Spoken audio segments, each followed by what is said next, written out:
I'd be crucified.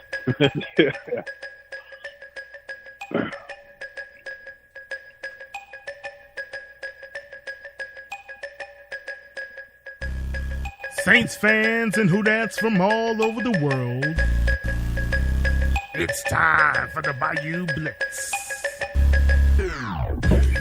with your host, Bob Rose. Good evening, New Orleans Saints fans, fans of the NFL, fans of the Bayou Blitz everywhere. I am Bob Rose. I am host of the Bayou Blitz, and we thank you for having us into your homes again on a Wednesday evening. Joining me, as always, are one of my good friends and partners in crime, Mr. Kyle Mosley. How are you tonight, Kyle? Doing great, man. Oh, I feel so much better after Atlanta beatdown. Thank you, Jesus. Oh, man, it felt good. It felt good, Bob. Oh, it really did, and most of Who Dat Nation, most Saints fans everywhere have been on cloud nine all week. We expected a hard-fought game. We certainly got one. We expected the Saints to play with heart, courage, talent, and we got all three of those. Not only as a Saints fan, you're on cloud nine after beating the Falcons, but our special guest tonight and a good friend of both of ours can lend us a little bit more perspective on what the other side, what the team side is after you beat Atlanta. We want to welcome Mr. JoLonn Dunbar to the show. How are you tonight, JoLonn? I'm doing great. Thank you, Bob and Kyle, for having me. I appreciate it. Hey, welcome, man. We're just pleased to have you on board. I still can remember that hit you laid down on that Minnesota Viking guy. had those circles going around. Yeah, that was a hit, boy. That was one for the memory. Now, before we talk about your career a little bit, I do want to ask you, and we've talked to a number of current and former Saint players. Some of them will downplay it, but you get the feeling that they're doing exactly that. They're just kind of downplaying it. Tell us what the week leading up to Falcons game is like as a New Orleans Saints player. It's intense. It's a lot of there's a lot of focus. There's a lot of attention that goes on this game. Anytime you're playing anybody from the NFC South, you say the victory counts as two. It counts as one in the division and obviously one in the conference. So it's definitely a little bit of tension in there. And then everybody knows that's the game you have to win in New Orleans. You have to win that one. It's a rival game. So we kind of paid some close attention to the Falcons, and they were a pretty good team back when we played, and obviously they're a pretty good team now. No doubt. Now, did you when you guys beat them, and you beat them a lot when you were with the Saints? Did you have to fight a little bit of a letdown in that week following? Was it an emotional high, when you beat them and you found yourself maybe a little complacent in practice, or at least fighting against that?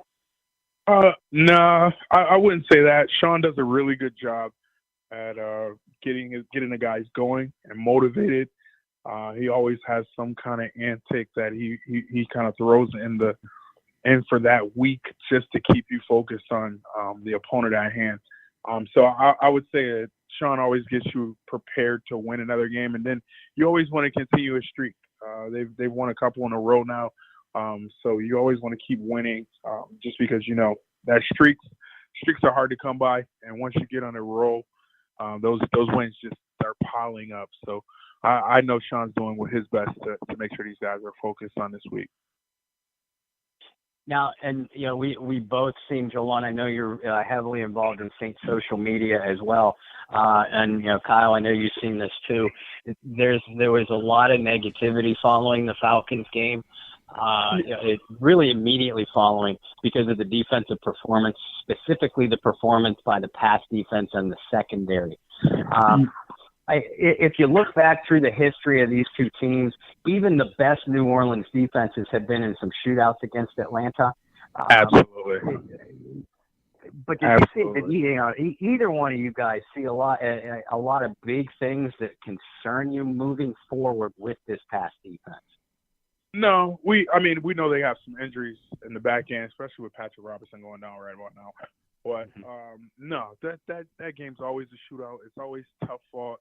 It's always physical. So that doesn't surprise me that a game was a high scoring game. And then when you know your opponent as well as these two teams know each other, personnel wise, coaching styles, things like that, you know your opponent.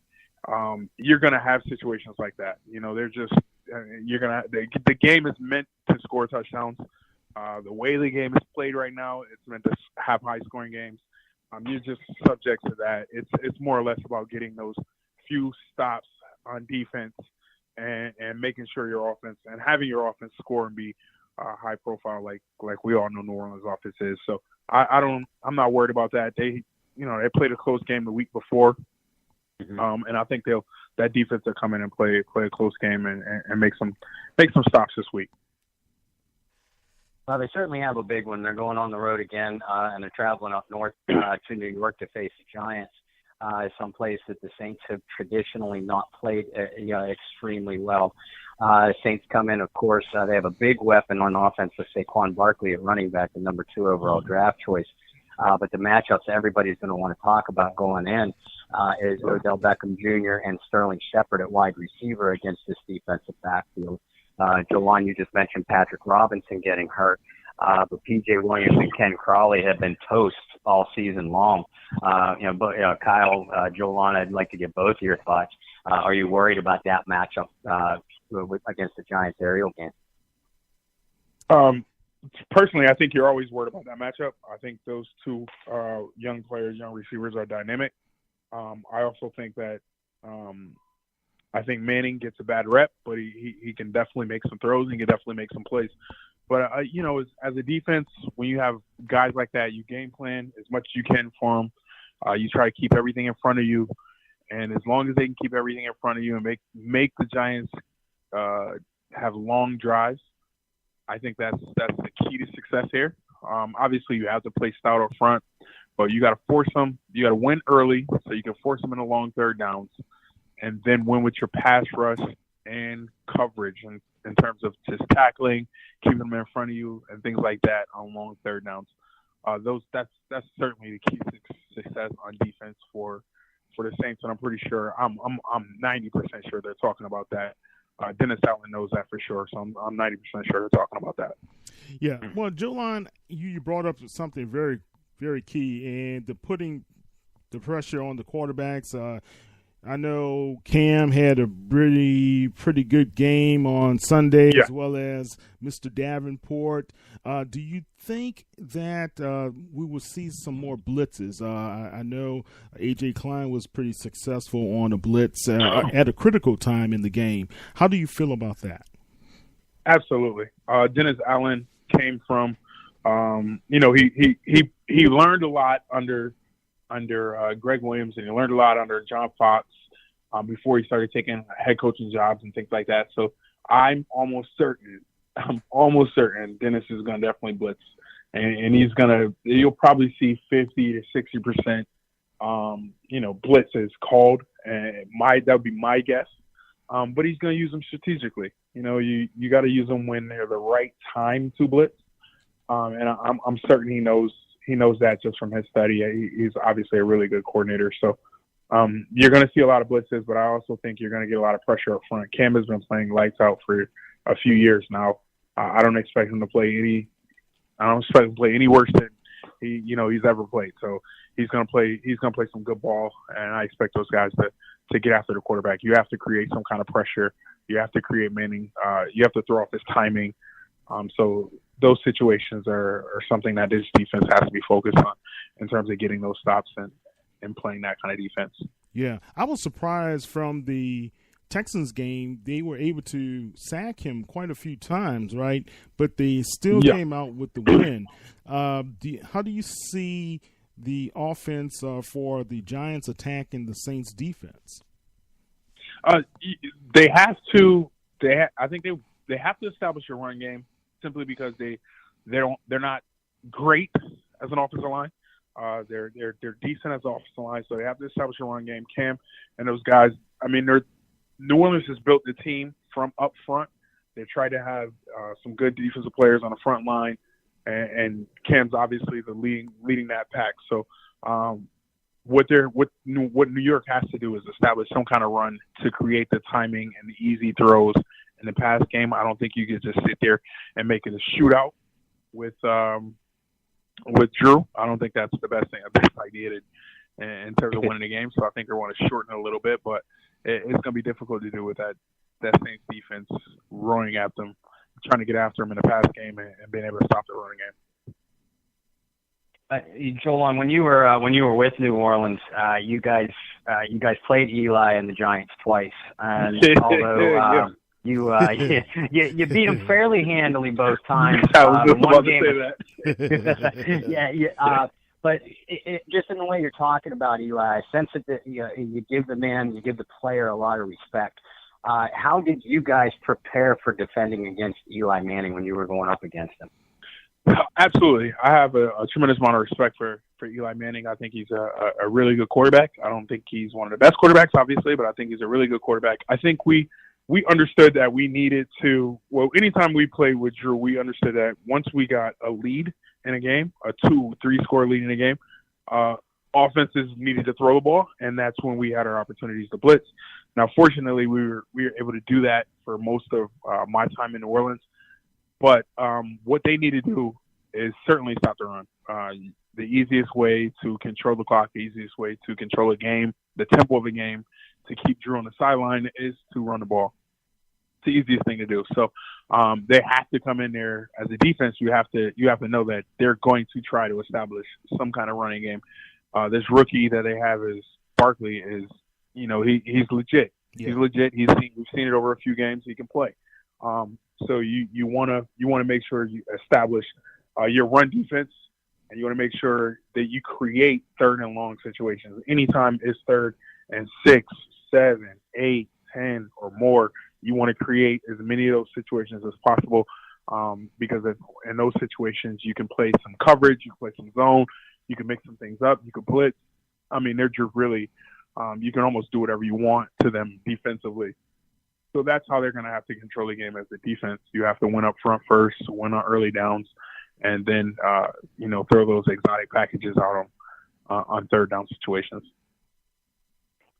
Now, during your time in New Orleans, you were one of, I thought, the most, but certainly one of the most athletic linebackers on the team, particularly sideline to sideline. Certainly versatility playing against the run and dropping into coverage. You mentioned Barkley. We've all three mentioned Barkley a couple of times now, and the unique skill set he brings. How do you, as a linebacker, knowing that you're going to have some one-on-one opportunities against him coming out of the backfield, or you're going to have to recognize lane assignments and go get him in the running game, how are you preparing for an athletic guy like that? I think when it comes to him, you have to, as a defense, in terms of run stopping, you have to play together. It's typically when you play a 4-3 defense, you're triangling, you triangle gaps. So it's more or less about gap control. So when they're running the ball and we're in situations where we're gap sound, I think as a linebacker you have to play downhill and let them show that they're going to play action past you before doing anything first, simply because the run game just can't get started. I think in the passing game, they have some versatile linebackers. I think Klein is really good. I think Klein can be really good. I've played against DeMario before. I've actually coached with DeMario when I was in Cleveland for a little while.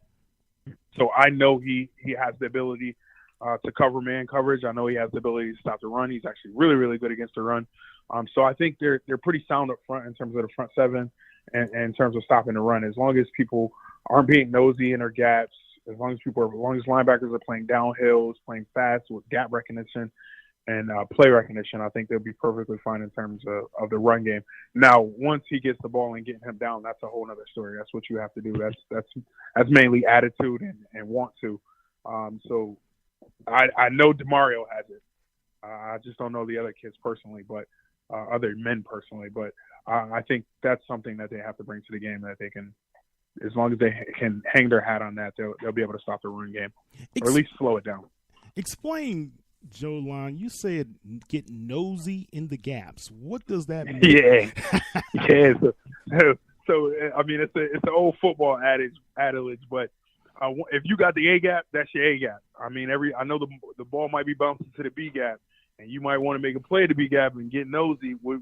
Saying getting nosy is just putting your head or your nose over in that B gap, and then once that happens, the ball the running back cuts it back into your A gap, and there's no one there. Okay. So that's how we called it nosy, getting nosy in your gap. So if you know, a D lineman or a linebacker, a safety, if somebody gets a little nosy in their gap, they're cut out of their gap.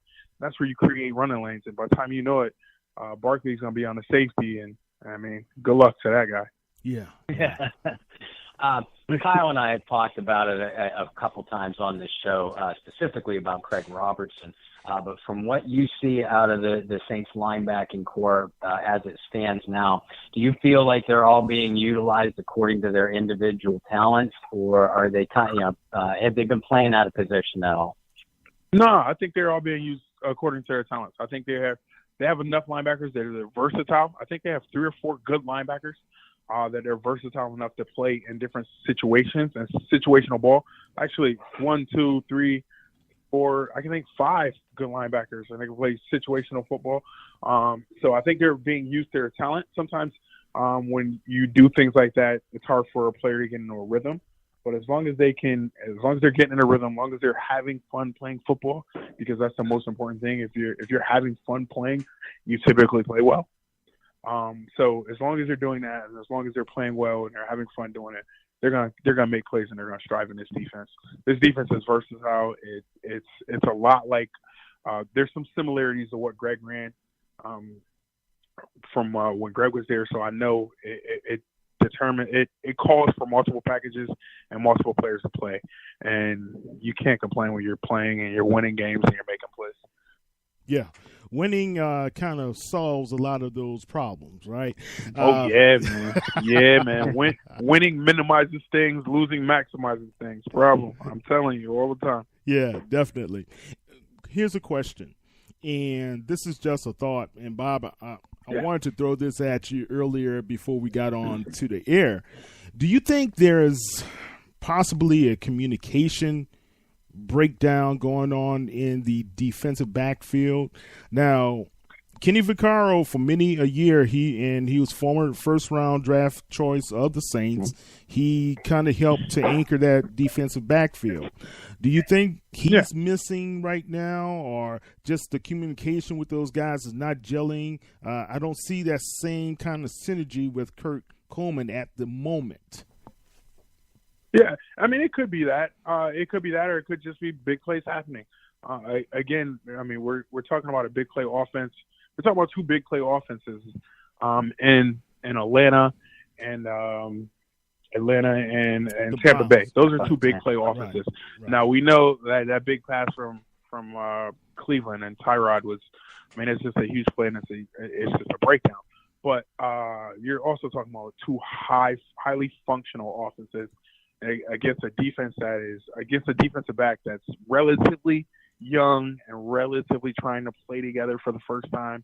Pete Robin there, no Vaccaro, some things like that. So it could be some communication breakdowns, but that thing's going to get shored up. I mean, those guys are not going to continue to play that way. They're not being coached to give up big plays. They're not being coached to miss assignments and things like that. It's one thing if a guy makes a play and a guy beats you, that things happens.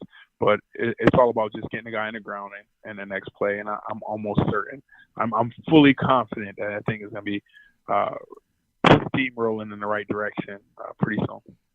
Okay, good. Well, and we know how young the Saints are, particularly on the defensive side of the ball. And JoLonn, you've certainly been on both sides of the equation. You were a young guy working your way up, through the starting lineup and earning playing time in 2008, and then eventually you were on the other side of that. You were the veteran player trying to stabilize the young guys. Obviously, when you're a young player, when you're a young unit, you're going to have your bumps and bruises. Tell us what the veterans, what the Cam Jordans, and what the coaches are saying to these guys to kind of keep their head from going crazy with these struggles. I mean, so as a veteran player, I know Cam Cam's just trying to be a leader, and Cam's just trying to encourage them to, stay focused or to stay after and watch more film, get more reps, whatever he needs to do, whatever they need to do. And I'm pretty sure Cam's probably leading that whole thing. Cam and DeMario, those veteran guys are probably leading that thing. But it's just going to take time on task, and that's all it takes is reps, memorization, time on task. I know the coaching staff might be on them a little bit, but that's their job. Their job is to be on them, and as players, it's our job to stick together and get some things headed in the right direction. We hold each other accountable, but we let coaches coach and players play. So if that thing's happening in that locker room, again, like I said, I know they're being coached the right thing, and I know that thing's going to turn in the right direction. It's just a matter of time. Just be patient with the young guys. Be patient with some of the guys that are newly found leaders in that back end. But it's just time on task. You rather give up those big plays in practice, but if you're giving them up in games and you're winning games, eventually you'll stop giving them up, hopefully, and then that thing will still be rolling in the right direction for you. Well, tell me this, JoLonn. How can we get you back into the black and gold, man? We really need to. I think at this point it's just buying a black and gold T-shirt. I don't think playing is going to happen. No. Buying Saints gear, Saints hats, and going to games and things like that. That's about as close as you're going to get me in a black and gold. Man, I don't know the last time I lifted some weights or stretched or ran. No, we're happily retired right about now. Good. Look, I see that you're from Syracuse, New York. Yeah. How in the world did the Orangemen not sign you and you got away and you went to Boston College? It was Coach Paul Pasqualoni at the time. He and his offensive coordinator, Coach DeLeon, decided that I was not a good running back. And I told them I'd play running back or linebacker, but they wanted me to play fullback. And it just didn't work out. I looked at them and I said, there's no way I'm playing fullback here. And I walked out of there. Not walked out. My coach and I, finished the meeting with them, and that was it. And probably 3 weeks later, I chose Boston College. I would have gone to BC and played anything. I mean, I had scholarship offers as a running back, as a linebacker, as a safety. I would have gone to Syracuse. Was by far my first choice. I was just wasn't going to play fullback. I wasn't going to play that for anybody. Wow. That's it. Well, I mean, we did like you in the Boston College uniform, and Lord knows you had a good career. We hated your quarterback. For those that don't know, JoLonn Dunbar, yes, he did go to Boston College. And he did have a terrific career, even in a bowl game against my Penn State Nittany Lions. But his quarterback was none other than Mr. Matt Ryan, of course, currently with the Atlanta Falcons. Matty choke on ice. It's so sad. I want to root for him, but I can't. I just can't. I can't. Hey, so I've known him I've known him since I was 18. I've known his wife since I was 18. I mean, they're great people. They just had two beautiful twins, but no, man, I still, every time he puts on that jersey, I don't like him. Did you ever get a sack on him? No, I've never got a sack on him. I've actually hit him a few times. I've had a couple tackles on him when he scrambled and things like that, but I've never actually had a sack against him. Not in NFL. I've done that in college a few times. Have you ever had a quarterback to come up to you and say, "Please do not hurt me today"? No. It's so funny because they're all so different. So playing against Drew when I went to St. Louis, it was more of a friendship because we played against each other for so long. So it was more or less how you doing and stuff like that. But Tom Brady always compliments you. You're playing well. You're playing great. Phillip Rivers is always arguing with you and and trying to be super competitive. Aaron Rodgers is always calling out your plays before it happens. Really? So wow. They're all fun to play with in one way or another. They all have their personalities that come out, and it's actually fun to see because you don't think of them that way until you're actually playing against him and he's talking to you. Who was one of the quarterbacks that you like, man, I don't care what this guy is saying. I'm going to try to hurt this guy today. Man, who would that happen to be? RG3. I really? For some reason, I just didn't like him. I don't know why. I don't know. Maybe there's something wrong with me, but I don't like a lot of quarterbacks. That would probably be the first one that comes off the top of my head. Obviously, Matt Ryan. I mean, it's so funny. He and I would talk almost every week or every other week when we first got out of college. But the moment we were playing Atlanta, we wouldn't speak to each other at all. Like the entire week, we wouldn't talk to each other. And then after the game, we would talk to each other. So, and then we'll go back to texting each other every other week or something like that, just asking each other about who we're playing against and what they're looking at, what they've seen, and things like that. Wow. We kind of fed off each other. I did enjoy that, but we were not friends that game week. Well, that's understandable. He's a dirty bird. I'm curious. Who is the toughest matchup from a running back standpoint that you faced throughout your career? Marshawn Lynch. I tell people this all the time. He's one of the toughest guys to bring down I've ever played against. Now, Adrian Peterson is a close second, but Marshawn Lynch he's a physical guy. He's actually much faster than you think, and I have a tremendous amount of respect just the way he plays the game, how physical he plays the game, and then he's had a couple big plays on me, my teams and my defenses. Yeah. We don't want to replay that. No. There's one that come to mind, and I don't want to think about it. But and you've known me for a little while now, so I got to ask the question. Which was the tougher loss to take, the 2010 playoff loss to Seattle or the 2011 playoff loss to Frisco? Ooh. I know it stings just asking the question. Both of them sting. Now, both of them sting. But it would have to be it would have to be the one in Seattle because we were the better team. We were the better team. They were an 8-8 team, and we were riding high. I think we won maybe 11, 12 games that year, something crazy. I think we were in the double digits. And we had to go to Seattle because they won their division or something like that. It was some reason we had to go.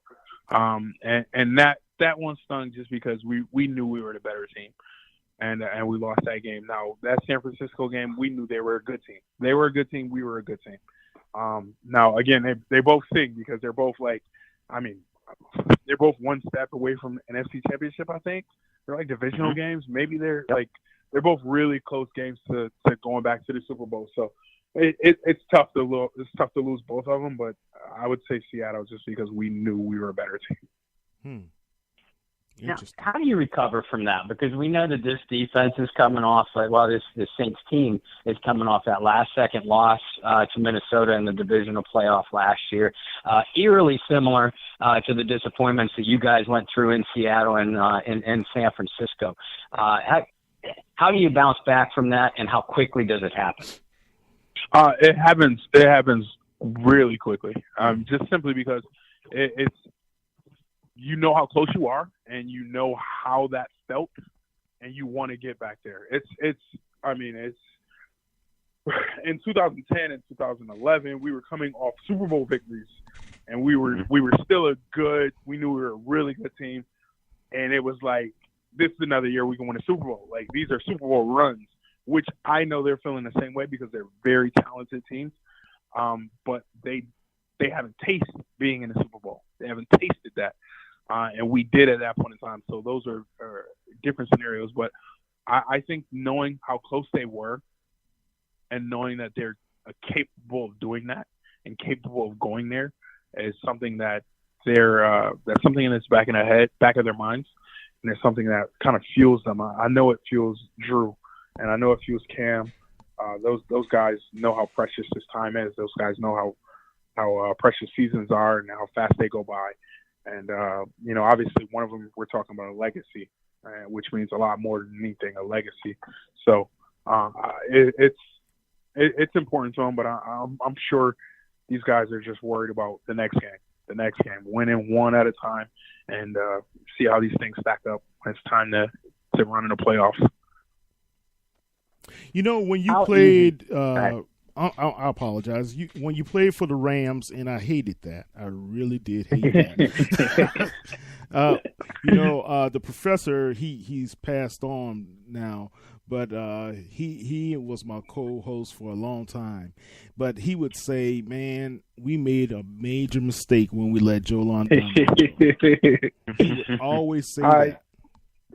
I enjoyed my time in New Orleans. I wish it never came to an end, simply because I had a lot of love for that team and that city, and Coach Payton and Mickey and Mr. Benson. I've had a lot of respect and love for them, and I still do. I just wish it never came to an end. I enjoy playing in black and gold. I enjoy playing in that Superdome, living in New Orleans. It was a great time in my life. And again, I have my daughter. My daughter still lives there. I go back and forth all the time. So there's a lot of love and memories and good times in that place. Awesome. Tell us, you mentioned 2010, 2011. You guys were coming off your Super Bowl championship, of course, in 2009, something that this group of Saints have yet to experience. That draws a pretty close comparison to what you guys actually went through going from 2008 to 2009. You had a couple 500 seasons in a row, and then, of course, you rattled off, what was that, 12 or 13 straight in 2009. You guys, you were a young group of players. You grew together. You had known each other and played together for quite a few years. Players get asked all the time, or we ask questions in the media all the time. Well, how do you bounce back from losing?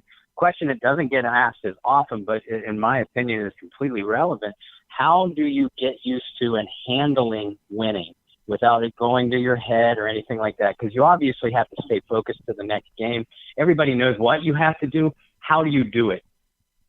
That mainly comes from the leadership, and the leadership from the top down. And obviously, Sean Payton is serious about that. He's always been a stickler about leadership, and that's why you always see offensive and defensive leaders that are really good guys, really strong players on Sean's teams. And that's where Drew and Cam and those guys come into play. They keep you grounded. They keep you working.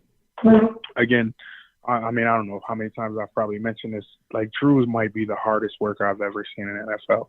Really? I mean, there's times you'd come home from a game and we're in the locker room and you're away game. You come home and it's, 2:00 in the morning. He's in there watching tape and he's back in there at 8, 9 in the morning. And he's doing the same thing all over again. If you can't get behind that, if you can't hold yourself accountable in that, you don't belong in that locker room. Like, you won't survive in that locker room. Honestly, you just won't survive in that locker room. That locker room it's always been close-knit. It's always been hardworking. It's always been physical. I mean, Sean always has tough teams mentally and physically. So he's one of the hardest workers in there. And Cam, I've grown up with Cam and playing with Cam for the few years that I played with Cam. Cam's the same way. Like, he's one of those guys who shows up early and stays late. They take their lunch in the meeting rooms and they're watching extra film during their lunch breaks. A lot of teams don't do that. When I played in St. Louis, that wasn't the case. People were leaving at 5 o'clock. Like, that thing running out of there at 5 o'clock. Not many people were staying late. Things happen all the time. And so to see that kind of leadership and know that leadership's in that locker room, those young guys are going to follow suit. How was Vilma in working with him and learning from him? Vilma's the best, man. Vilma's one of my really good friends, still to this day. We both live in Miami. I speak to him. We hang out every once in a while. He's doing great work for himself, obviously, on ESPN and all that good stuff. But Vilma's one of the best leaders I've ever been around as well. Again, he was the strong leadership that we had on the defensive side. I mean, we had a ton back then. We had Will Smith, we had John Vilma, Darren Sharper. We had Roman Harper. We had a ton of leaders back then. But Vilma is, again, one of the best leaders you can ever be around. He's unselfish. He's very smart. He's very knowledgeable when it comes to football. He knows how to simply say it to you and not like clog your mind. So he's one of those guys that he can play all three positions. He understands technique.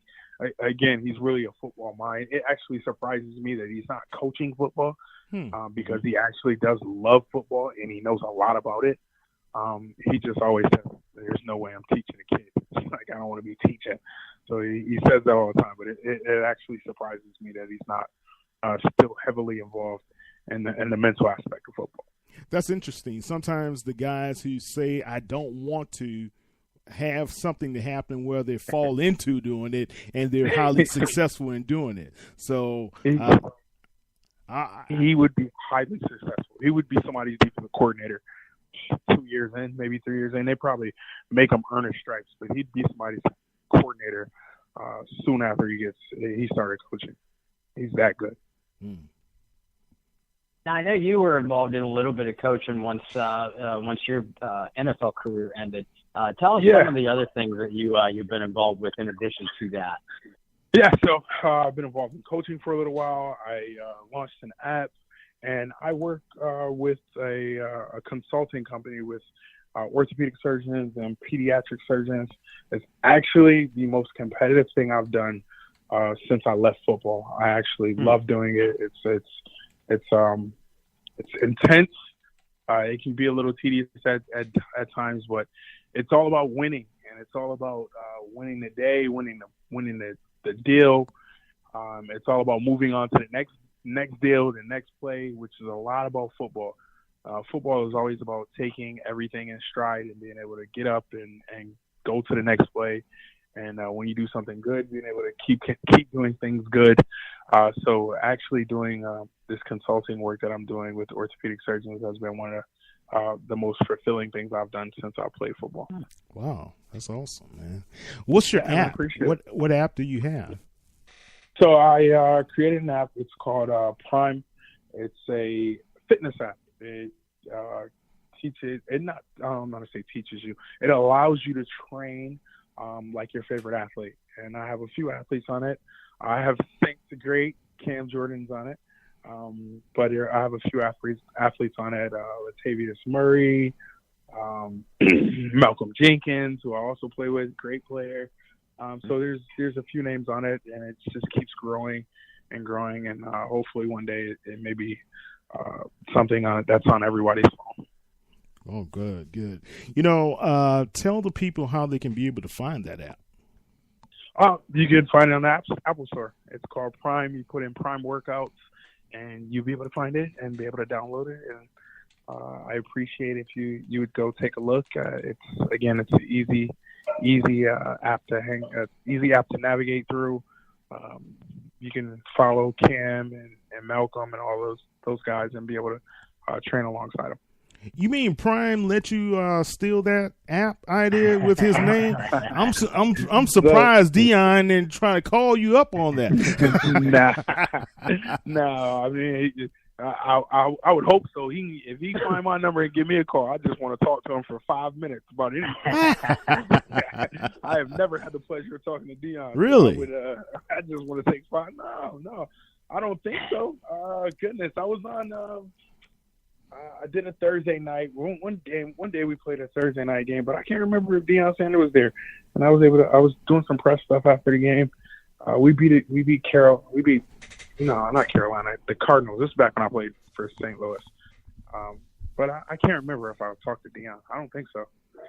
I would remember that. I would certainly remember that.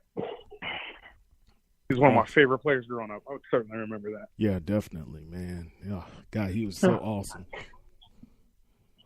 Well, and I know, JoLonn, you knew this at the time, you were my first official player interview when I first started doing this. And you had just launched the Prime campaign. And I've told some younger people in my life, and I will continue to tell the younger people. Myself, I'm a little bit too old and broken down to keep up with you or the rest of those guys. Yeah, but we'll certainly, and I know you're pretty involved in social media, both Facebook and Twitter.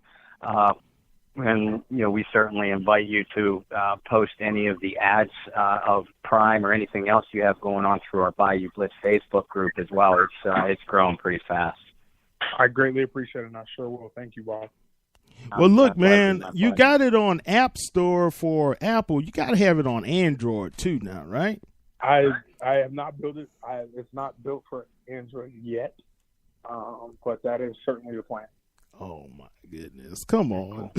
I'm an Apple user. I'm sorry. I apologize. That's okay, man.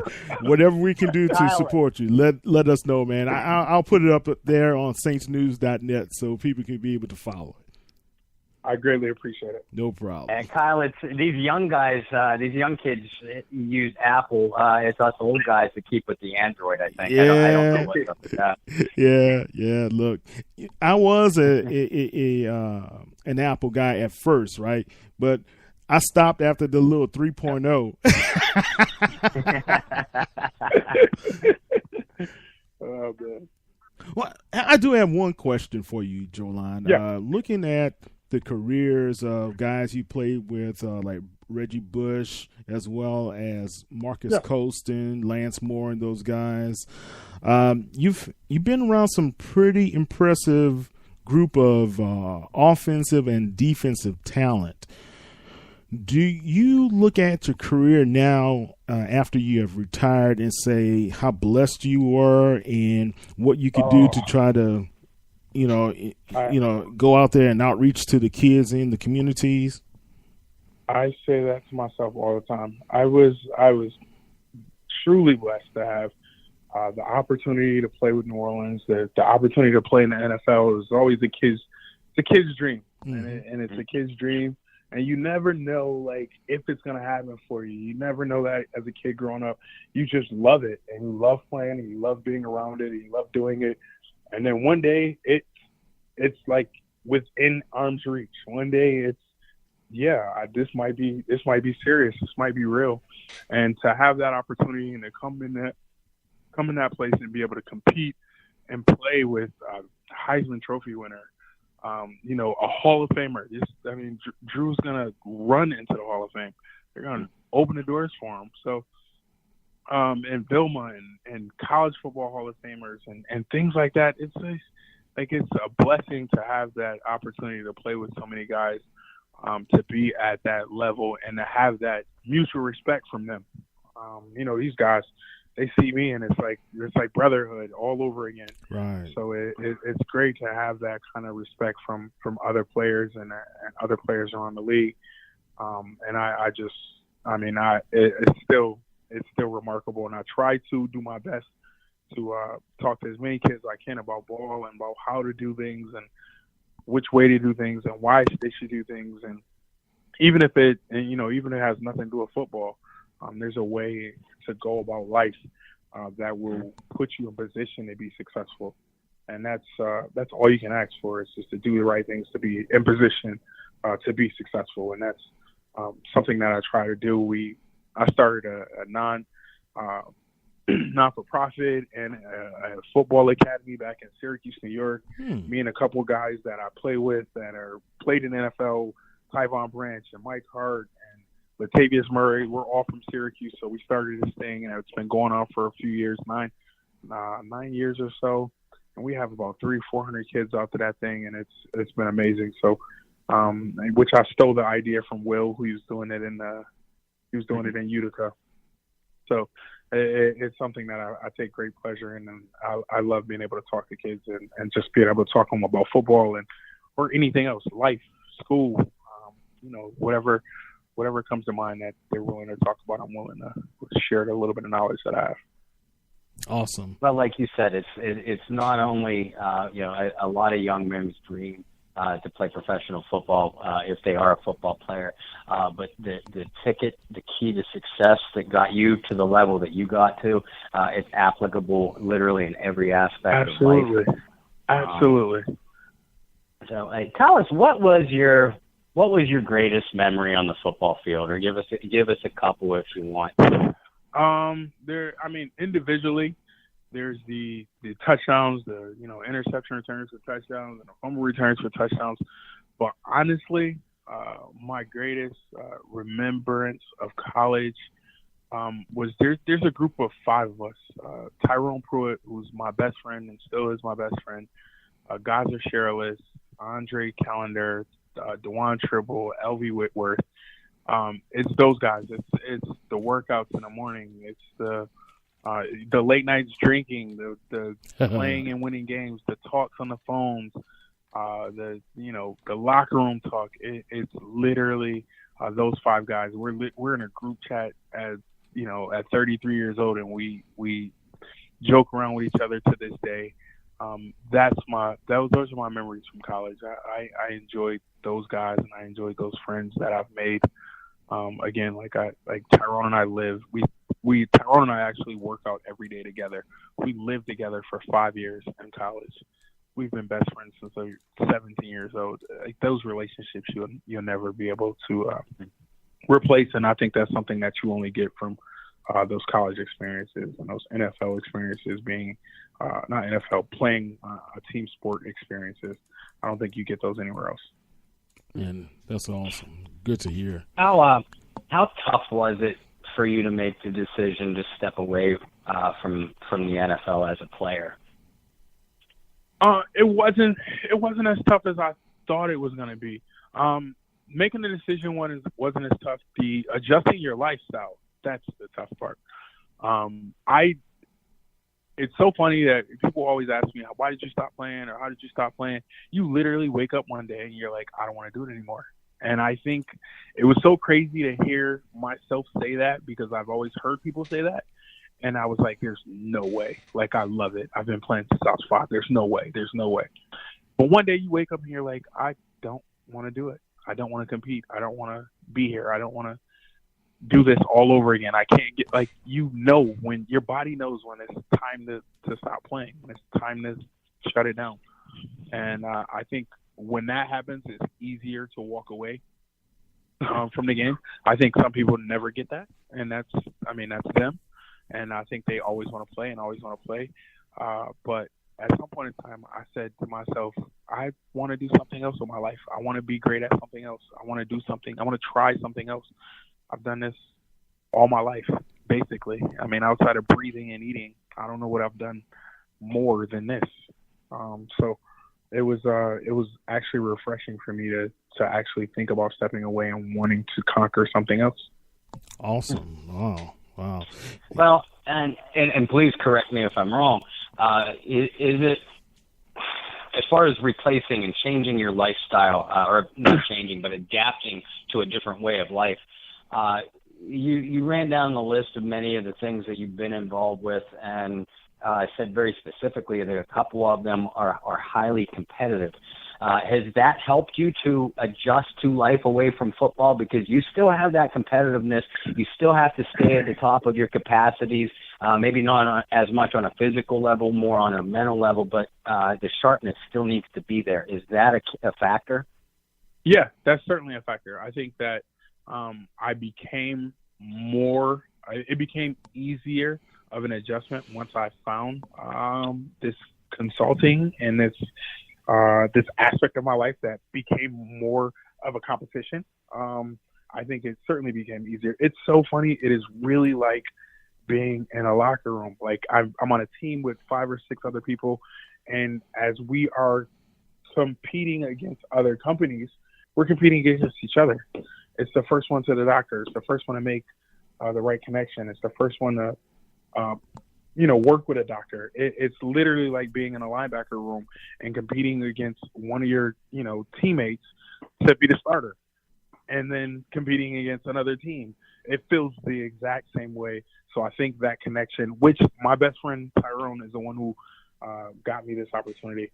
I think that connection to competition is what has made this thing a little easier for me to settle into this new life, adjusted life.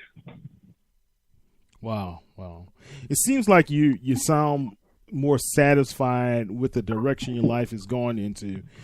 Have you planned out what's the next step from here, or you want to be able to get into more ventures? Because I've been reading I see Andre has gotten his master's degree. He's teaching and doing other things, and Tyrone's doing things. You guys looks like you guys are putting together a really solid careers and life after football. What's more can we expect? What is more on the horizon, I should say, for JoLonn Dunbar?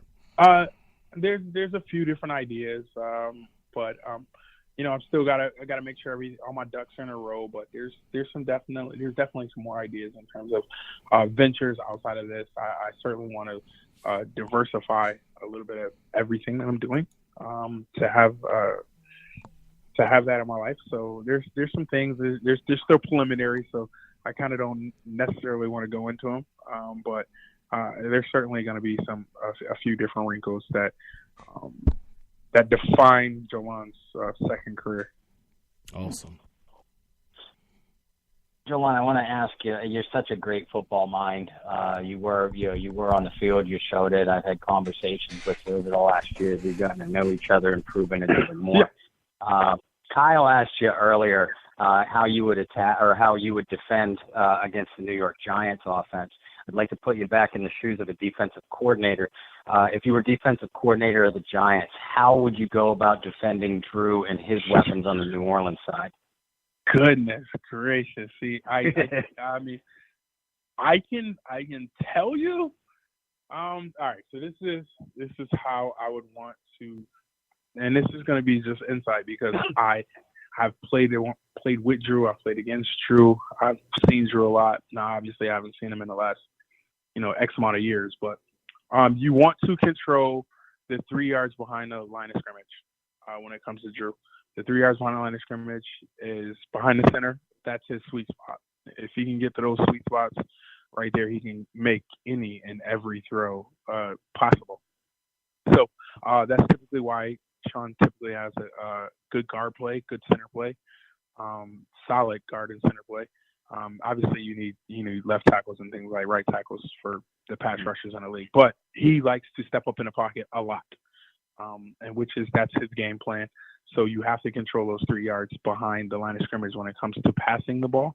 When it comes to running the ball, you just have to be physical up front, be as tough as you can up front, play sound defense. I think this might be a little bit why Cleveland played so good against them.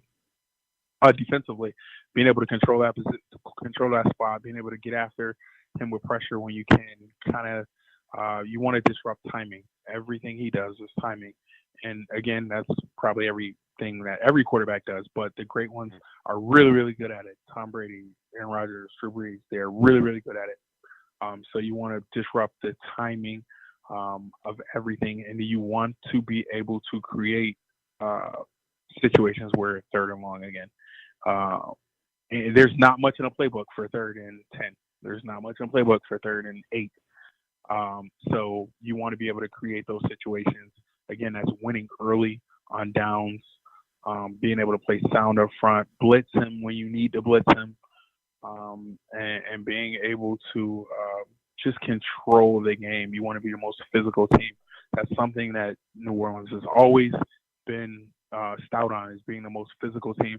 So to beat a physical team, you have to be physical. If you're going to spread them out and play, eventually they're just going to beat you up. So what you need to do is just be physical up front, control the 3 yards behind the quarterback, and don't let any big plays happen. Keep everything in front of you. Tackle them, and tackle them. That would be my game plan versus Drew Brees. My game plan would look a lot like Greg's game plan, but I'm biased. I'm also a Greg Williams disciple, so I'm biased. How much? And I know you know the guy a little bit. He came on to the Saints same year as Cam. You were already there. How much does this offense miss Mark Ingram? Oh man, they certainly miss Mark. I mean, obviously Kamara is lights out, and I don't want to take anything away from him because he is a special player. But this offense certainly misses Mark Ingram and his toughness and the things that he does for the offense. I think they're good 1-2 punch. They allow a lot of versatility with being able to change the pace of running backs. and that's something that you want to be able to do is continue to change the pace. Mark can do a bunch of different things out of the backfield in terms of catching the ball and running the ball. He's tough. I've been friends with Mark for, since I met Mark in 2010, maybe something like that. I can't remember. But I think this offense certainly misses Mark Ingram, and I know they can't wait to get him back in a couple weeks. I know he can't wait to get back. He's been in hiding for a few weeks, so I'm certain he's going to come out ready to go and steamrolling. You know Dennis Allen pretty well, very well actually, yeah. And we've seen all week. The Saints need to cut P.J. Williams. They need to cut Ken Crawley. We know Patrick Robinson's on the shelf for at least 6 weeks. They need to sign this cornerback. They need to sign that cornerback. I think all three of us know that the answer isn't waiting out on the street. There isn't some kind of magic genie ready to pop out and play cornerback for the Saints. How is Dennis Allen going to adjust with the personnel that he has? And again, I understand you're not in that locker room, but based off what you know of the guy and what you see from their personnel now. He's going to simplify it for some of the guys in the back end.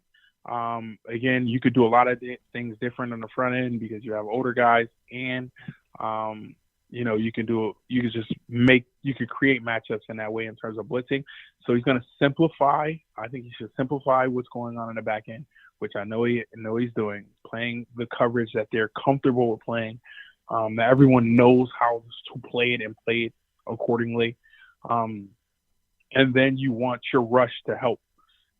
Anytime a quarterback's throwing the ball, pass rush and pass coverage have to work together. If, we're playing good coverage on the back end, but we're not getting a pass rush, the quarterback can sit there until somebody comes open.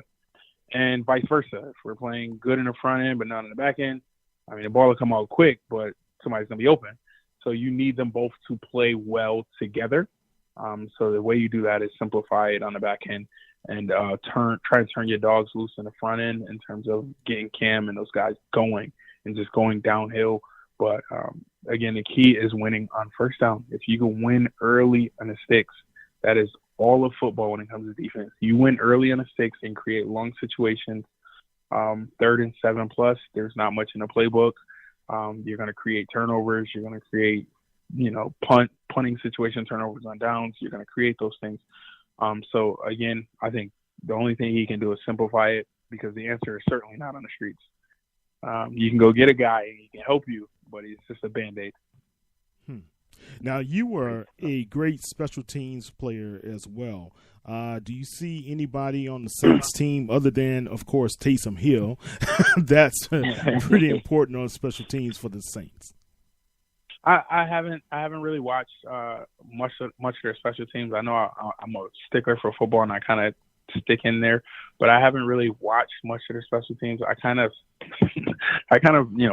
flip back and forth through channels, especially when that time comes on. So, I haven't watched much, but knowing, again, I just know Sean, and I know the way his defenses are. You need versatile players on the special teams. I'm not sure what's actually going on there. I don't think Coach McMahon is there anymore, so I don't really know anything about that. My God, I know I can talk to you all night about football, about football and about life. You've been such a pleasure getting to know over the last year. We'd love to. Obviously, New Orleans plays. Well, thank you. We know New Orleans plays. The not St. Louis Rams later in the year. We would love to have you on for at least a portion of the show, if not the whole show later on this season, if that's okay with you too. Yeah, that's fine, man. Excellent. Awesome. And tell everybody how they can find you and how they can find some of the activities you're involved in. Yeah, well, I'm on every social media site. JoLonn Dunbar on Twitter, JoLonn Dunbar on Facebook, and JDunbar58 on Instagram. But again, I just have a few things going on. Just pop in, say hi. I love talking football. I love talking Saints football. I am a diehard Saints fan. I've been loving them since I was 22 years old. So Yeah, I'll talk anything, and I'll talk some Saints ball. I appreciate the time on here. Oh, thank you, man. We do appreciate you, and good looking out for your future. Let us know anything that we can do to be able to help promote any foundation or any activities out there in the community as well. Okay? I greatly appreciate it. Thank you. You're welcome. Thank you, JoLonn. Have a good night. You too. Good night. You too, my friend. Thank you. Later. Yep. All right. That was great, that man. Yeah, he was certainly spectacular. Ladies and gentlemen, that was JoLonn Dunbar, former New Orleans Saints linebacker, friend of the show, friend of the New Orleans Saints, certainly, and he's absolutely right. You know, if you hunt him down on Facebook and on Twitter, he will engage in football conversations, football debates. He does. He has such a great football mind. I mean, he was a very physical, athletic player on the football field, but you could also see his mind at work. For those of you that don't forget how sharp he was, go back and look at some of those old Saint games. He was playing extremely well during the 2009 season before knee injury against Washington kind of derailed him for that Super Bowl run. But 2010, 2011, he was absolutely outstanding for those defenses. And it's fun to watch him play. It really was. You know, and people forget when Vilma was injured, he had to fill in at middle linebacker. Mm-hmm. You know, so he's not a slouch. He's not a slouch, guys. So yeah, no doubt. Yeah. Well, look, Bob, you know, we can go on and on to the break of dawn about our beloved Saints. Tell me this, man, and your first impressions of the Atlanta game.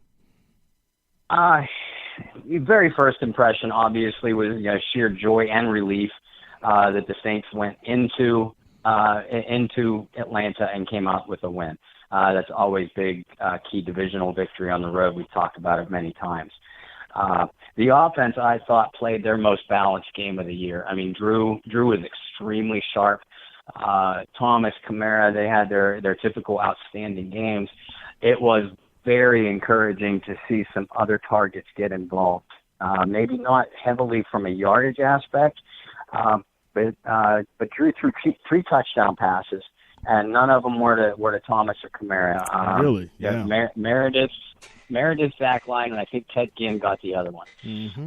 So if we can just get that kind of contribution from that offense, that opens up the field more for Thomas and Alvin Kamara, and we know already the defenses, even the defenses that are designed to stop them, have a difficult time in doing so. If they're spread out even further by threats from other players, that opens up the field even more. Yeah. What did you think offensively? Well, offensively, I thought they had to rely on the weapons that they had out there to rely on, right? Think about this.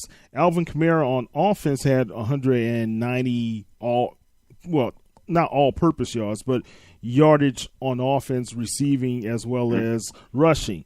Then when you turn it around, you add his 16 yards on punt return. He had over 206 yards, all-purpose yards for the New Orleans Saints. I could see why he was gassed. And you could tell he was a little bit gassed on the field, man, because there were times when he was just running out of bounds when you would usually see him contest a couple extra yards here or there. So that was great to see and great to be concerned with, because it also shows the value that Mark Ingram brings to this team. And people, if you were ever a Ingram hater, you have to now understand and respect the fact of Mark Ingram's abilities on the New Orleans Saints squad. You know, one thing that really I was proud of seeing was how Michael Thomas, even though he did not need to score a touchdown, but with his 10 receptions, he still made the critical plays when we needed him to make. You know, Austin Carr, he did pretty good with that one reception to be able to, bring the ball down the field in a critical time. It was good to see Cameron Meredith as well. But I'm still wondering, why can't we integrate Traquan more into our system? Now, is it that he's not the target, or is he just one of those guys that is drawing coverage away from the primary, it might be the case. But I still would love to see a little bit more of Tre'Quan Smith.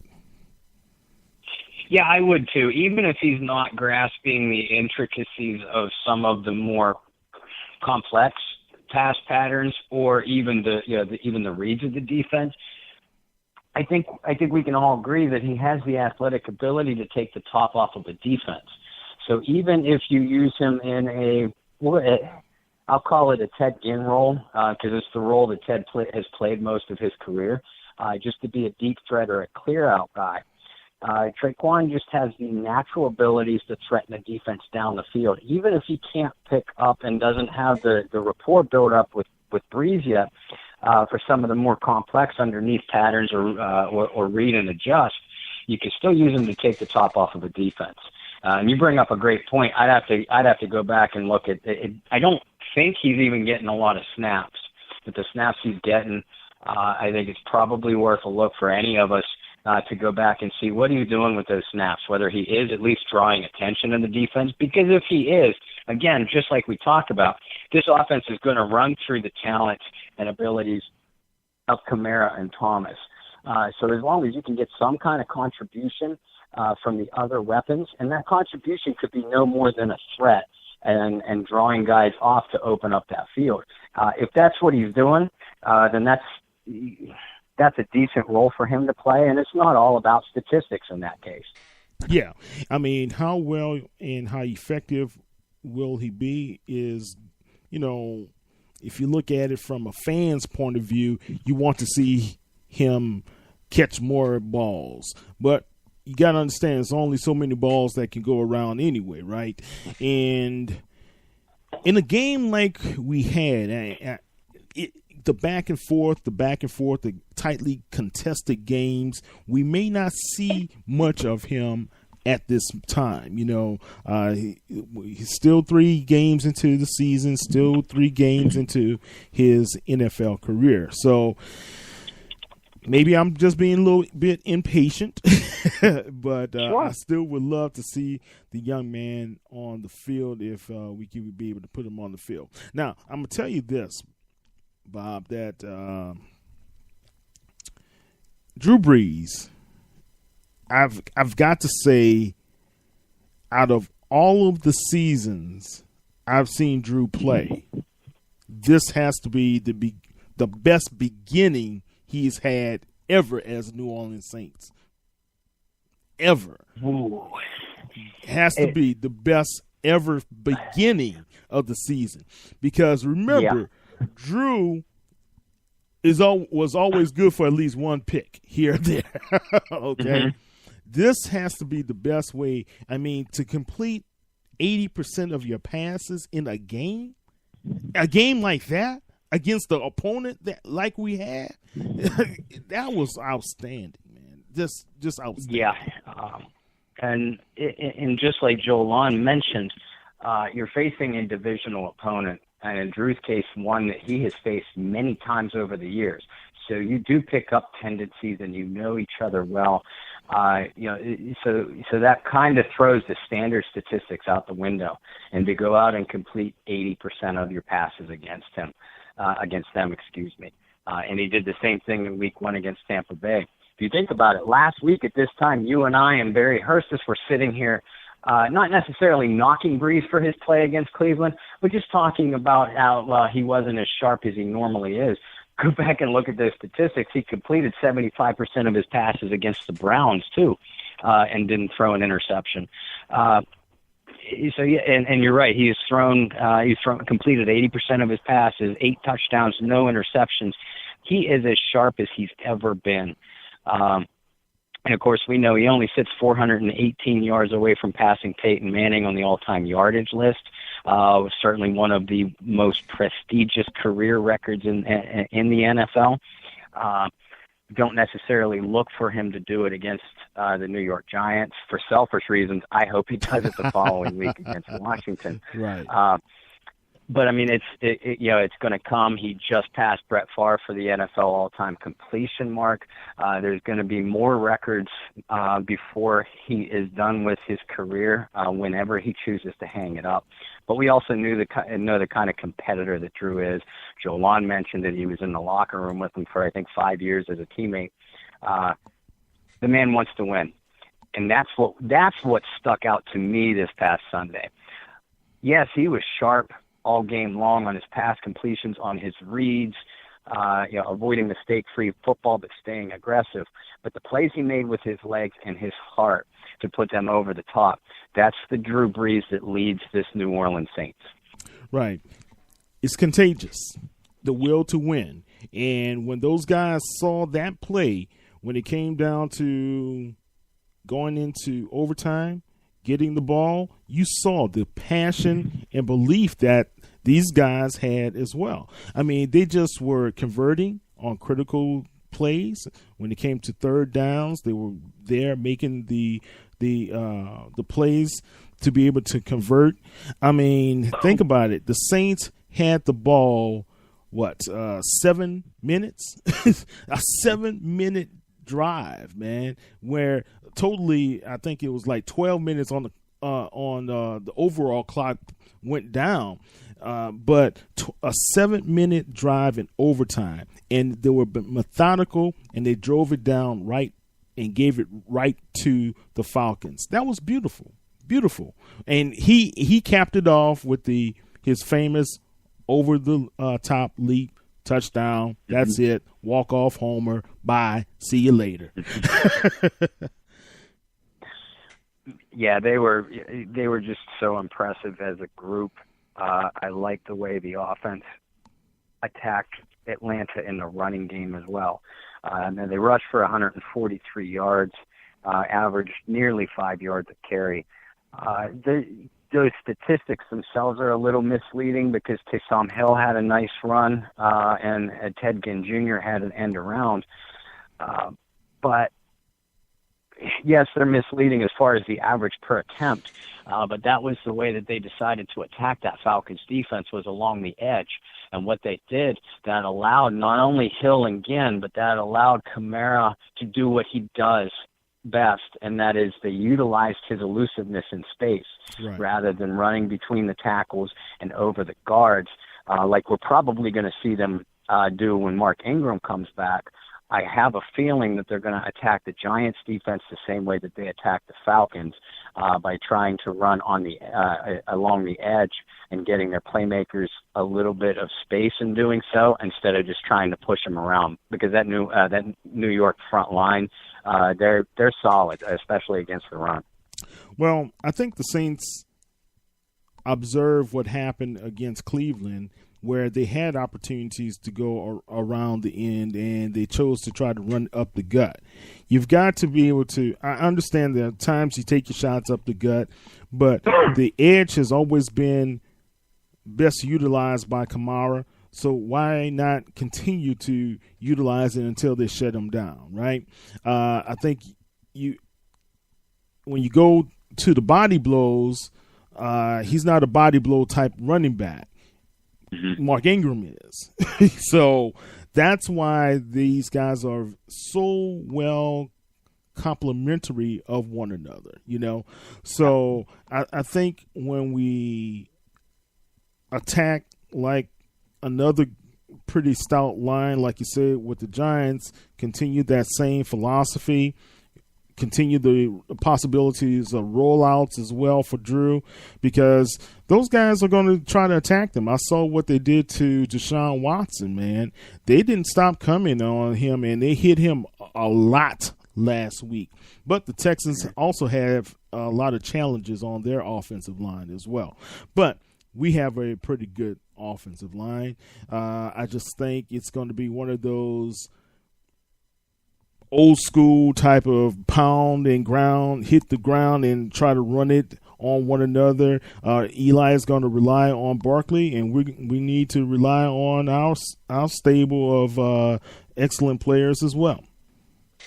Yeah, and the Saints defensively, they have played extremely well against the run. They actually lead the NFL in yards per carry, only surrendering around 3 yards per carry defensively. Yeah. That gets lost in the fact that they played so poorly on the back end against the pass. And they're going to be challenged again because Eli Manning, we know, is accurate, can be an accurate quarterback, especially if he gets on a roll.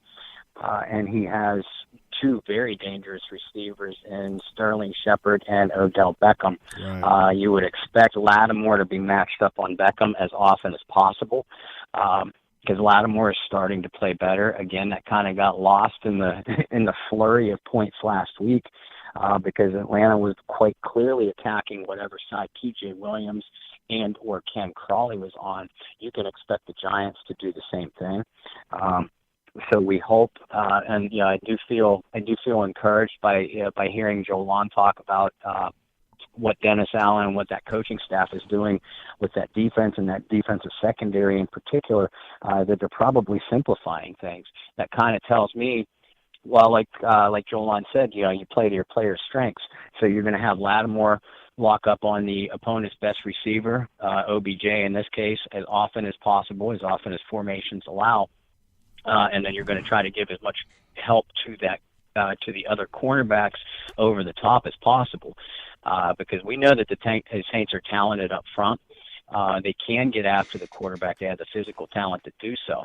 Now, if you're going to drop someone and keep someone on deep help a little bit more, that takes one body away from the pass rush. And we know Dennis likes to blitz, but we're going to have.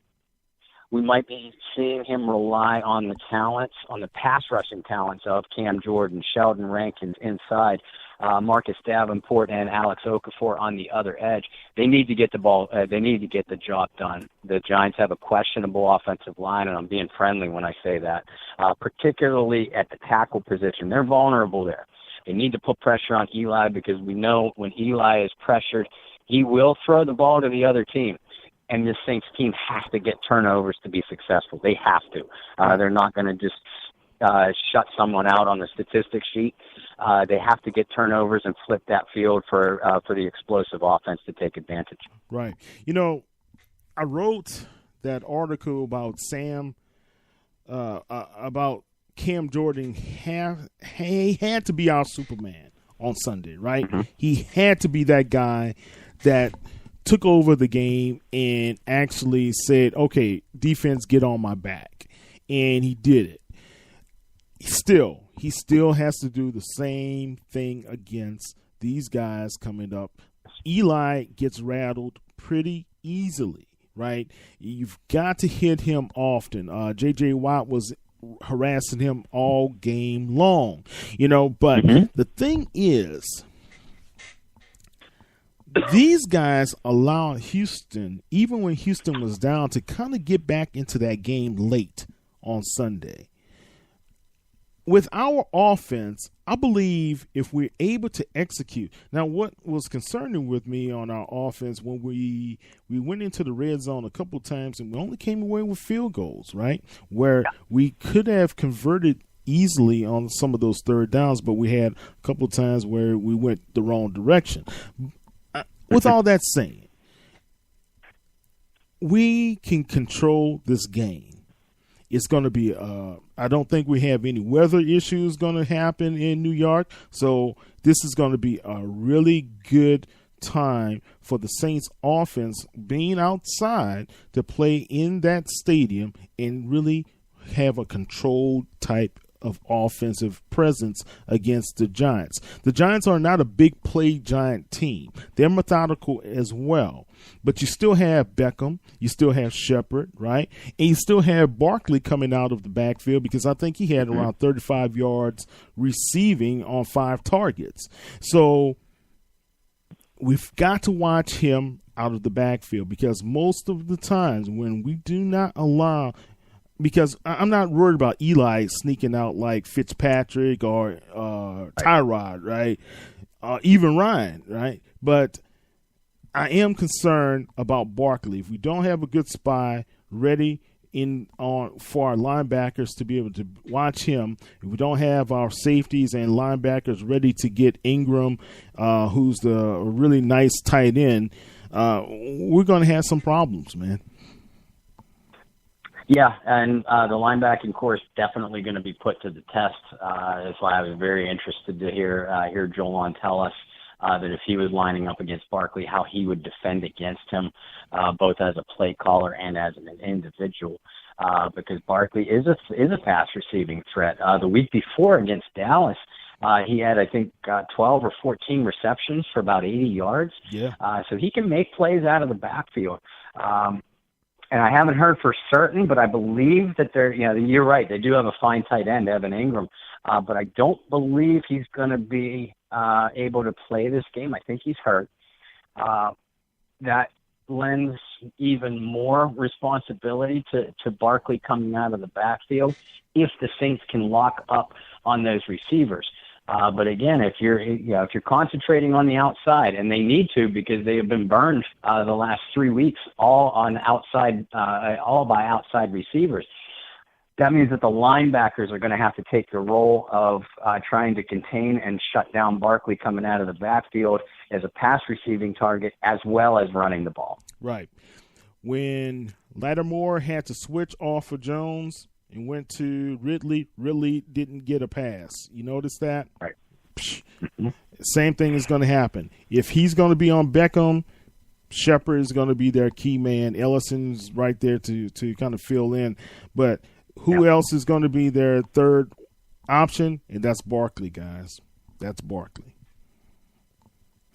All right, well, Bob, that's a good breakdown. How do you see this game winding out? The New York Giants have not scored over 30 points in almost 2.5 seasons. Wow. Are you serious? Yeah. Yeah. I'm looking. I had written down the statistics somewhere. Forgive me. I can't find it right now. But yeah, it's been since 2015 at some point since they've scored over 30 points. Hard to believe when you have some talent like Eli Manning and Odell Beckham. You did point out that the Giants like to run a little bit more of a methodical attack, and as they get closer to the goal line, they just kind of toss it up and let their athletic receivers like Beckham and Shepard go get the ball. I think that the Saints have the personnel to really disrupt and rattle Manning up front. I think that we can see New Orleans play a better defensive game, especially against the pass, than what they have. Barkley scares me, as he should any defensive coordinator. So he's going to be a challenge. I think that the Saints are going to continue to be aggressive offensively coming out of the gate. They realize that they're not going to just line up and run the ball down your throat like they were able to do oftentimes with Ingram and the Ingram-Kamara combination last year. But they're going to get their playmakers the ball in space. And as long as Drew is playing as hot and sharp as he is, they're going to continue to ride that. Historically, though, Drew tends to turn the ball over when he comes up north outdoors against either the Giants or the Jets. If they continue to take care of the ball, and if the Saints can rattle Eli and force a couple of turnovers, I can see the Saints winning this game to the tune of maybe 31 to 21, or something like that. I'm looking forward to seeing how the Saints defense bounce back from really. Yeah, they played all right against Cleveland except for a couple breakdowns, but they played so poorly against against Tampa Bay and then against Atlanta. Division rivals or not, that has to fire you up in those defensive meeting rooms. JoLonn talked about it, about the leadership on that defense, and they have to get everything straightened up. The defensive personnel has not changed that much from last year. These guys should be better because they're more experienced and they're more seasoned and they know what to expect. So they have to get it adjusted. You've got to believe that. So yeah, I mean, it's going to be tough. It's always tough to play on the road, especially so far away from home. And like you pointed out, this is the first time the Saints have played an outdoor game at all this regular season. They certainly did in the preseason. Right. But fortunately, weather is not going to be a factor. It's going to be a beautiful day. They need to have a good what's that? It's going to be a beautiful day. It's anticipated high 60s to 70 Fahrenheit. We're talking about around 2 p.m. midday, so it's going to be a great day, man. So the weather shouldn't be an issue one bit. It's not going to even be partly cloudy. They think it's going to be pretty sunny. With all that's being said, right, Bob, and you said it earlier, you know, Drew doesn't have great games outdoors. I'm not really looking for him to have some long bombs down the field to Ginn or whomever. What I'm looking for is and I think we have it in this team as far as the character is concerned, of them not giving up if there's adverse situations. You know, even in the Tampa Bay game, you know, they could have given up a lot earlier and not even put 40 points on the board, right? So how are they going to respond? How they're going to be able to just play their game? You know, just got to play your game, man, and you just can't allow the big plays to be a factor in this game. And we've got to find a way to get some turnovers too. I mean, one turnover in 3 games, that's not going to cut it. That can't cut it, man. So we've got to do better when it comes to the turnover factor. I saw they re-signed Brandon Tate, which was a head scratcher to me. We need cornerbacks, but I don't know, man. You know, think about what they did. When I saw they cut Arthur Millette, I said it to myself. Something in the back of my mind said, "Ooh, that could come back to haunt them," you know. And it did, just as easy as 1, 2, 3. Man, he was signed fast by the Colts. Yeah, I don't know, man, and I haven't heard any word yet. Have you heard anything about them signing one of those other guys? I heard Ballin, he's off the market. He went up to the Packers, right? Yes, he did. Ballin is off the market. Packers got him. They visited with David Amerson, formerly of the Redskins. Josh Davis, too. What's that? Josh Davis as well, right? Mm-hmm. Yes. And Josh Robinson, most recently played for Tampa Bay. They have not signed anybody. They did sign one guy yesterday. His name's Arion Springs. To the practice squad. Underhill reported that they signed him to the practice squad. Yeah, practice squad. But at least that's a body. And like we just talked about, you, myself, and JoLonn, a couple minutes ago. The answer isn't waiting like a genie out of a bottle. The answer isn't just sitting out there on the street. But it is surprising that they haven't brought in somebody. A couple of us jokingly tweeted out right after the game on Sunday.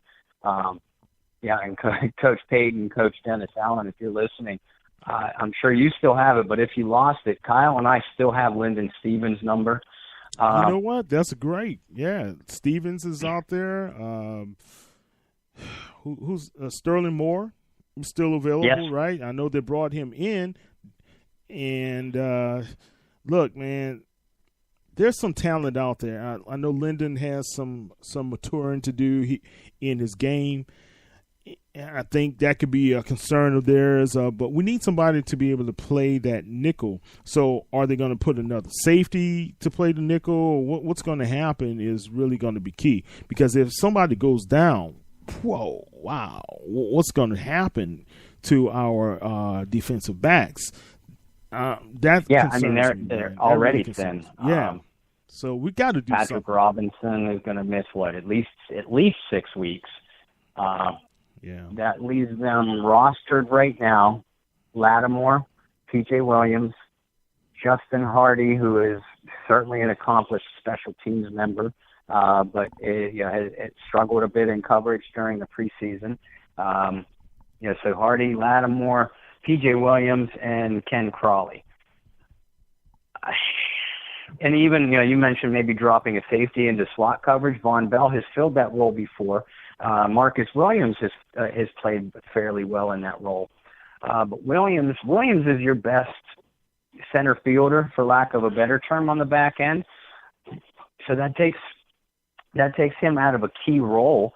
And Von Bell and Kurt Coleman has struggled almost as much as the cornerback position has opposite of Lattimore. They aren't drawing the ire of Saints fans because what we all see is Lattimore or Crawley getting beat deep. We don't see it as often with Bell or Coleman, but they are not playing well either. Yeah, this secondary is certainly a source of concern. Yeah, I think they're going to shore it up. I think there are going to be some improvements, but one thing Crawley has to stop doing is looking in the backfield. It's his technique, man. You always, when you have a speedy receiver, you don't play the receiver, don't play the quarterback. You play the receiver, watch his waist. Where his waist goes, you go. That's one thing I learned a long time. They said, don't go for the fake. Look, what's the waist going to do? Because the guy can't move that waist as much as he can move his feet and hands and everything else. So play where that guy's waist is going. And I heard, was it Bobby Hebert talking on yesterday's program on WWL? He said Andre Rison said something very critical, and when they played together, he said you've got to be able to have lazy eyes or eyes that are not excitable as a wide receiver, because when your eyes start getting open and wide and you see that ball coming, the defensive backs can be able to key in on that and start defending you, right? So Odell is a pretty crafty wide receiver. So you're going to have that. That's why he's able to make those outstanding catches. You don't know the ball is coming. You look at some of those guys who were defending him, they had no idea the ball was coming. The thing is, they just got to play better technique, play the wide receiver, do not play the backfield. Do not worry what's going on in the defensive backfield. Make sure your man does not get behind you, period. That's how they got to keep those guys. Just make sure he doesn't get behind you. If he does, trip him. Do something. Do something. Because that's what's happening. If you go back and you look at the film of some of the, Ridley's big plays last week or Callaway the week before, those guys, or Deshaun Jackson and Mike Evans in week one, those guys were beating Crawley and they were beating PJ. They were beating them so fast that the pass rush, you could have had Lawrence Taylor, Reggie White, and Deacon Jones all up front at the same time. They would not have gotten there. But the defensive backs were getting beat so fast. Now, there were times that the quarterback was buying some time, and that's the fault of the Saints' pursuit. They need to get the quarterback on the ground when the coverage holds up for that extra second. Then it's the job of your guys up front to get that quarterback on the ground. So It is a combination of the two. There's no question. Yeah. Bob, one of the things that's really concerning me is that with Jones and Ridley, if you give those guys like 5 to 7 yards cushion, they're going to always beat you. You've got to find a way to stop their progress at the point of attack, right? And that, I don't see the press coverage that we need to see from Crawley as well as Lattimore like we saw last year. Remember, Lattimore was very handsy with Jones in those two meetings. He was very handsy. He harassed him all the time. And I just don't see that sort of aggressive nature. Maybe they got a talking to from the referees before the game or whatever, because I know coaches say, oh, you better talk to them about putting their hands on my guys and what have you. Right. Maybe that's the case. Maybe. I don't care. Still, you got to find a way to stop those guys from thinking they can just run past you like it's a track meet. Yeah, because the safeties aren't making the plays over the top. Yeah, and that's another thing. It, recognition from the safeties has to be there. Mm-hmm. And there's a couple of times, and I remember you talking about it after week 1 and week 2, that you're seeing these guys, the cornerbacks up front, they're not being physical at the point of attack, and they're just passing their guy off. And the problem is they're passing them off to nobody. There's either a miscommunication on the back end, and I kind of joked about, Marcus Williams looking like he's standing by himself after the dam just broke and the water's rushing around him, because he has unencumbered, freely running receivers coming from all directions. He's got to choose one because he can't clone himself and pick 2 or 3 guys to cover in the open position. Yeah. So that tells me, and you pointed it out, weeks prior, that the communication is obviously an issue, as well as the physicality and just technique issues. It's certainly a combination of the 3. Yeah, I thought with Coleman coming in, we would have seen a lack. I thought there would be a better communication between he and Williams, man. And I don't recall ever seeing Kurt Coleman in the stat sheet. Okay, and I looked through the game book after every game, man, and I just don't recall him making plays. And that's not a knock on him. I'm not knocking him, Saints fans. I'm just having you guys to realize the contributions have to be there. And has to be there for everybody on that team. If you man the field, you do your assignments and everything. I take that back, Kurt. You did have 1 tackle and 1 assisted tackle against Atlanta. But if I remember, one of those was past the line of scrimmage and everything else. So, I mean, those are the things that I just want to see our guys be more effective. We brought him in thinking that he was going to be a great replacement for Kenny Vaccaro. So something's got to show, man. We got to take the ball away from Eli. He's prone to doing it. So let's see what we can do against him. Well, no matter how we look at it, the New Orleans Saints are going in to this game 2-1. I do believe that they're a slight favorite even on the road.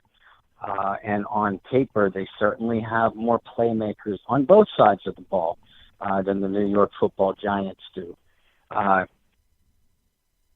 team is coming off of a high. Anytime you beat Atlanta, especially when you do it on the road, you are riding a little bit of a wave of momentum. And that was why I love picking JoLonn's brain about, hey, what did you guys do after you beat Atlanta? How did you maintain that high?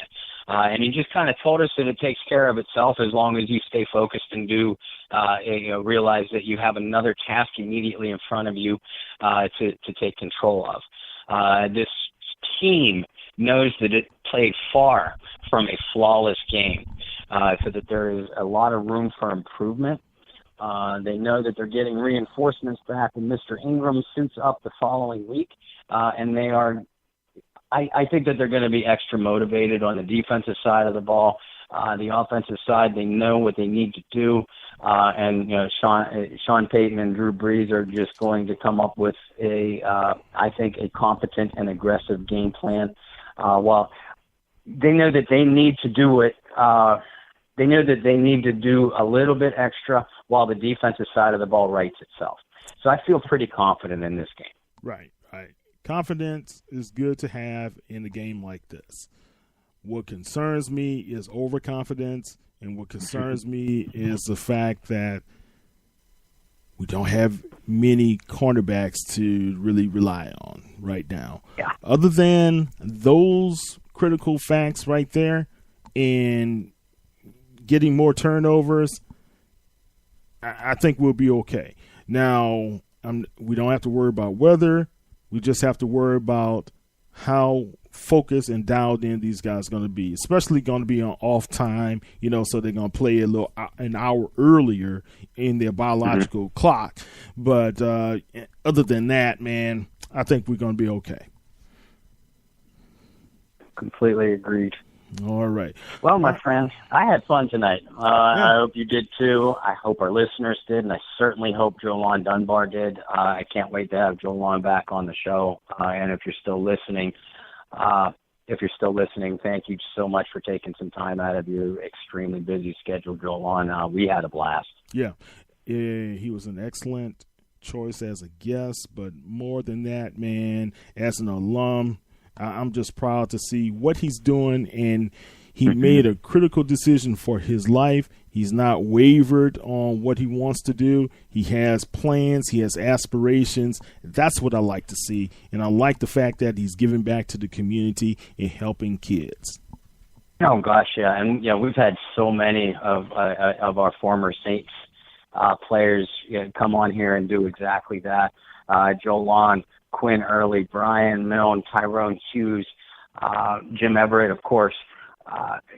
Those guys were all impressive and fun to watch and great to root for on the field. And we've gotten to know them a little bit off the field now as fans, of course, and just them becoming fans too. And like you said, see them become so involved in their community around them.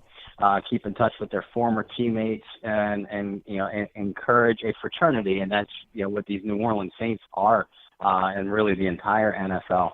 And we've had a long line of great guests, not only players, but other analysts and things like that.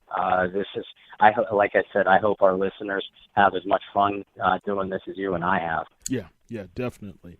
Well, guys, we're about to end up the show. Bob, tell everybody how they can follow you on social media. Well, I can be followed on Facebook. I am Bob Rose there.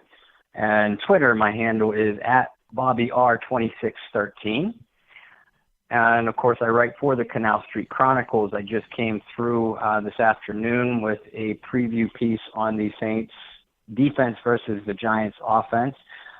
Towards week's end, probably Friday morning, I'll come out with the other side of that matchup preview. So we have a couple exciting pieces from the Canal Street Chronicles end.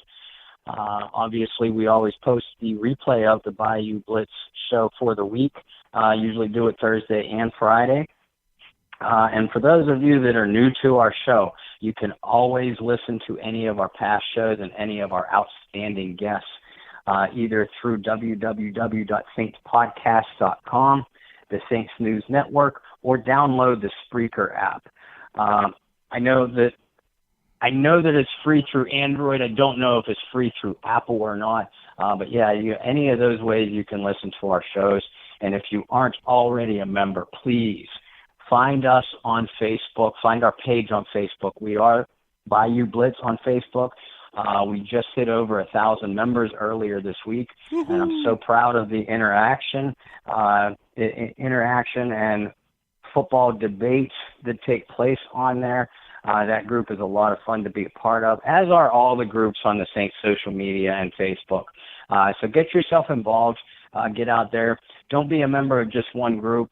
Of course, if you are, we prefer you choose the Bayou Blitz. But there's so many great groups. Get yourself involved and get yourself out there. It's a lot of fun, and it makes the games more enjoyable too. I think it really does. It does. It really does. And guys, don't forget, it keeps slipping my mind. We do have a Saints News app, and it's been on the web for the past 5 seasons. So you can go on Android, Google Play, and check that out and download the Saints News app on Google Play. And cannot forget to say that we're very proud of Michael Can't Guard Him Thomas. He's done such a phenomenal job. He's leading the league in reception yardage at 398 398, as well as he set a record. Bob, what was that record again? Well, he came into the Atlanta game as having the most receptions of any NFL player in history after 2 games. He left the Atlanta game as having the most receptions of any NFL player in history over 3 games. And I was so glad he did it. Yeah, go ahead. What's that? I was so glad he did it because he broke Julio's record. Yes, he certainly did. And it's really nice to see Mike Thomas start to get his name mentioned with the Antonio Browns and the Julio Joneses and the Odell Beckhams. Those guys are all great receivers. I will take my guy wearing number 13 in the black and gold over any of those other guys, and it's just nice to see him get some recognition right at the top of that list with those other fine receivers. Right. And Drew Brees was just named Offensive Player of the Week for the National Football Conference. So that's awesome to have those guys doing such a great job. And we know, Drew, you're pretty close to being the all-time great yardage record leader as a quarterback in this league. Oh, it's going to be awesome when that happens. Hopefully, you'll be against Washington. We won't need them as much on Sunday, right? Yeah. Well, not only that, but I would get to be a personal witness to history if he waited for Washington. So, Drew, if you need to throw for 415 or 16 yards to beat New York, by all means do it. Yeah. Just hold off on that final swing pass because I'd like to see it in person. Again, completely selfish. Man. You need to throw for 600 yards to win this Sunday. You could, by all means, throw for 600 yards. Yeah. Did you notice that the Falcons commentators didn't say anything? They didn't stop the game. They didn't say anything when he broke the record for completions, man. So those dirty birds. That's all I got to say, man. All I got to say there. But, guys, don't forget, you can follow us at www.saintsnews.net as well as saintsnewsnetwork.com with all Barry Hurstis as well as the gang who are writing for the Saints News Network on the network's website. And you can follow us on Facebook at Saints News, Twitter at Saints News, and Instagram at Saints News as well. And don't forget, you can listen to Bob and I as well as the rest of the Who Dat Nation podcasters out there on saintspodcast.com. That's podcast with an S on the end.com. This is Kyle T. Mosley of the Saints News Network with Mr. Bob Rose of the Bayou Blitz. Bob, tell your family I say hello. Will, I didn't hear him tonight. He must be asleep. So I'll tell him I said have a great night, young man, and tell Lauren we say good night as well. Okay? Will do. And happy Daughter's Day to all of you daughters out there, including my own beloved two, Brianna and Isabella Rose. Little girls, I love you both, and happy Daughter's Day to everybody out there. All right, guys. You guys have a great weekend. Be safe, be blessed, and who dat, baby? Take care.